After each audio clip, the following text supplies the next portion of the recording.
بسم الله الرحمن الرحيم. السلام عليكم ورحمة الله وبركاته.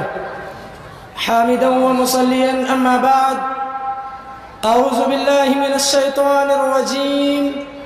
بسم الله الرحمن الرحيم.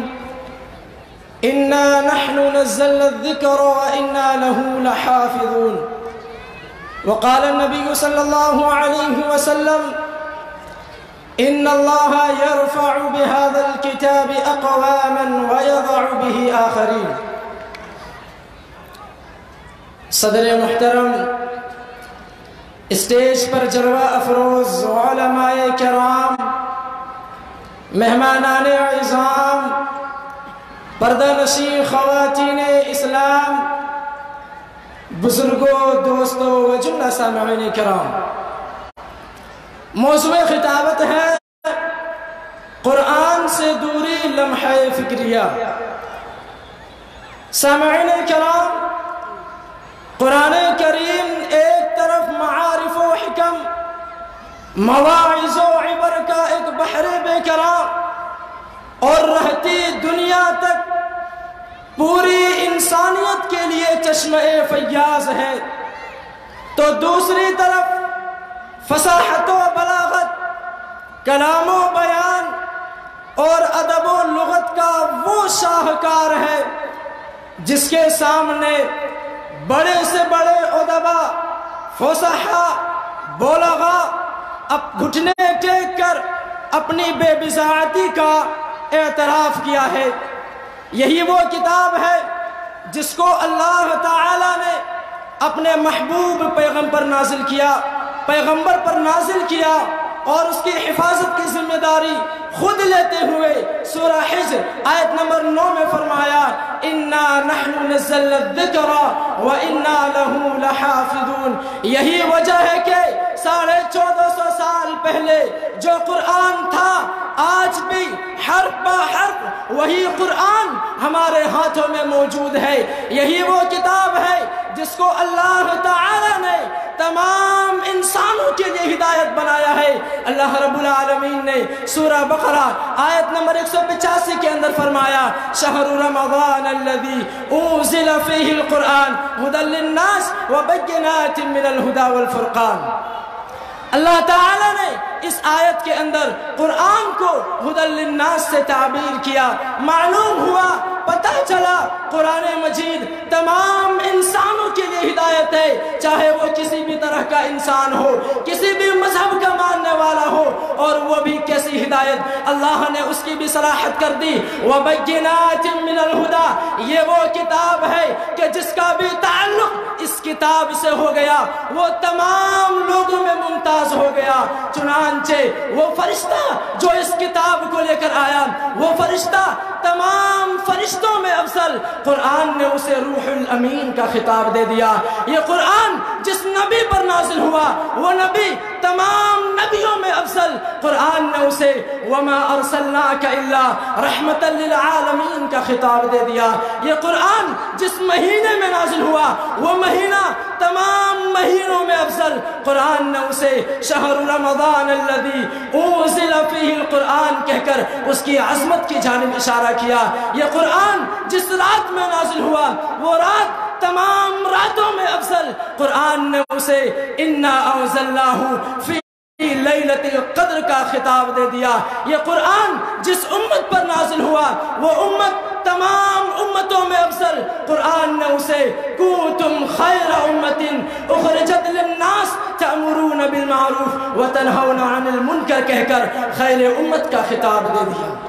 مگر افسوس کہ اتنی ساری فضیلتیں نگاہوں کے سامنے ہوتے ہوئے بھی آج مسلمانوں نے قرآن کو طاقوں کی زینت بنا ڈالا، اس کو میتھمیٹکس اور جیومیٹری کی کتاب بنا ڈالا۔ وہ قرآن مجید جو زندوں کی ہدایت کے لیے نازل ہوا تھا اس کو مردوں پر پڑھنے اور پڑھانے کی کتاب بنا ڈالا۔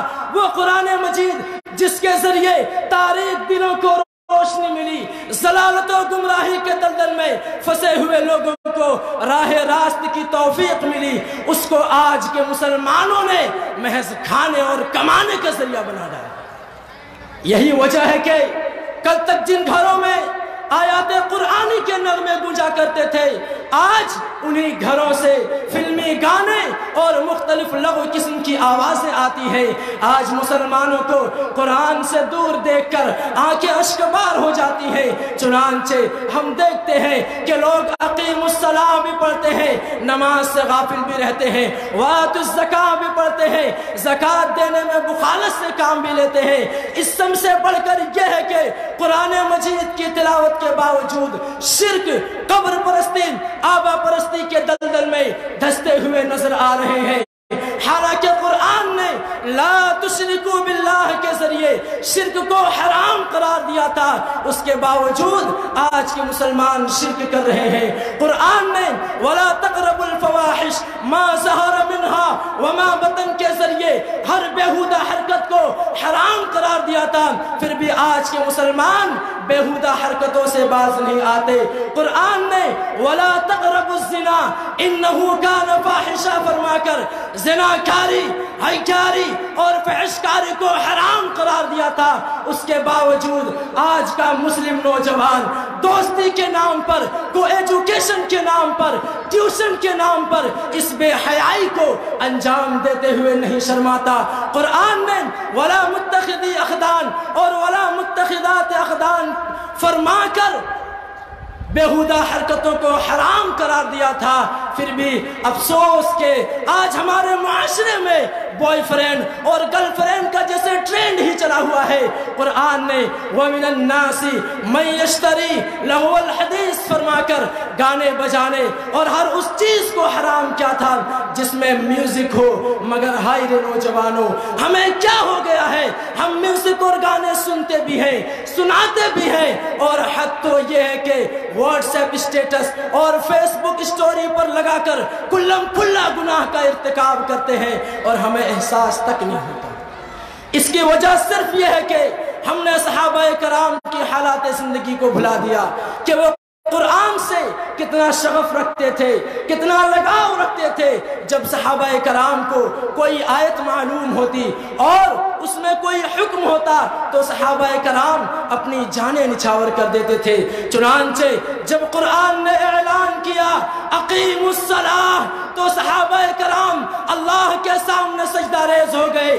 جب قرآن نے اعلان کیا وآتوا الزکاۃ تو سرور کونین کے دربار میں مالوں کا انبار لگ گیا۔ جب قرآن نے اعلان کیا انما الخمر والمیسر والانصاب والازلام رجس من عمل الشیطان فاجتنبوه لعلکم تفلحون تو خمر کے شیدائیوں نے شراب چھوڑ دی، مٹکے پھوڑ دیے، میخانے ویران ہو گئے اور مدینہ کی گلیوں میں شراب بہہ گئی۔ مگر افسوس کہ ہم نے اسلام کے محبوب کلمہ کو پڑھا، اپنے پیشانی پر مسلم ہونے کا لیبل لگا کر قرآنی تعلیمات پر عمل پیرا ہونے کا دعویٰ کیا، لیکن ہمارے اعمال و اطوار اس عظیم کتاب کے بالکل برعکس ہیں۔